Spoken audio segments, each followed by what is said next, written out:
Welcome back, friends. We're testing out Todd Tobin's bacon fried corn recipe today. I've never done this, so let's see how it turns out and if it makes my list of the top 101 griddle recipes. First thing to go down is a pound of thick cut bacon that I chopped up. I pop it in the freezer for about a half hour before I cut it. This made it easier. Put our bacon on the griddle and turn it on. We're trying to get the griddle to about 375. That's roughly 10 minutes, a little above medium on my griddle, my Camp Chef, but yours could be different. That's why I recommend everyone get an infrared thermometer. I just throw the bacon on while it preheats and then go inside and grab the rest of my ingredients. Keep stirring the bacon and mixing it around until it cooks all the way through. This took me about another 10 to 15 minutes for the bacon to cook all the way through. I also moved my bacon all over the griddle just to keep adding seasoning and get that delicious bacon grease all over my griddle top. Then we move the bacon to the side and start to scrape off some of the grease. I didn't want it like covered and sitting in pulled up bacon grease, but there's still plenty of bacon grease on this griddle to fry the corn, and we're mixing the bits back in, so that's why I scraped it. Down goes the corn. Now I haven't done this before, like I said, but Todd did mention that if you add the corn too early before the bacon's done and start mixing it, it makes this like gelatinous mess. So I was careful to make sure that the bacon was pretty much all the way cooked through, and I moved it to the side before I added this frozen corn. Also, I'm mixing up the corn to make sure that the bacon grease does get all over each corn kernel. Then I spread it out thin and just let it sit for like 3 to 5 minutes. Come back after that time and flip everything over. Try to make sure I'm frying both sides. I'm not tossing this the whole time in bacon grease. I'm just kind of trying to let it sit, then flip it, then let it sit another 3 to 5 minutes. So after about 10 minutes, when the corn is thawed and it's started to fry up in that bacon grease, I add 1 tablespoon of garlic. Well, actually it's jarlic. It's garlic from a jar because I was being lazy. But anywho, I also added my seasoning.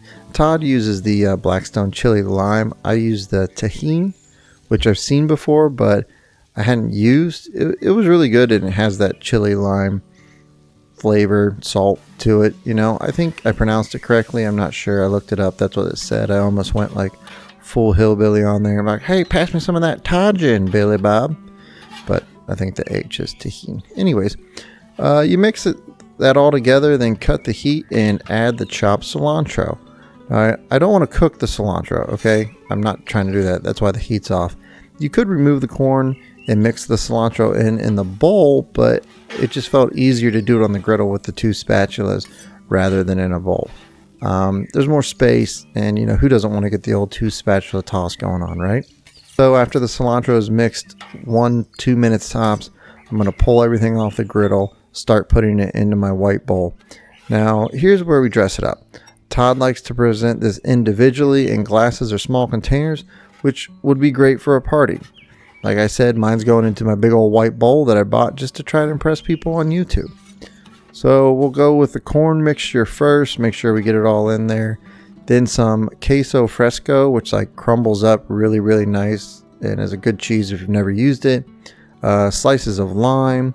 Then he put flaming hot Cheetos on there, and my wife doesn't do flaming hot, so we had to do the regular old Cheetos that crunched up and put on top. Some Mexican crema, which I don't think I've bought this before. It was just real creamy. It's not a ton of like flavor either way, just like a liquidy sour cream almost, kind of is what I thought.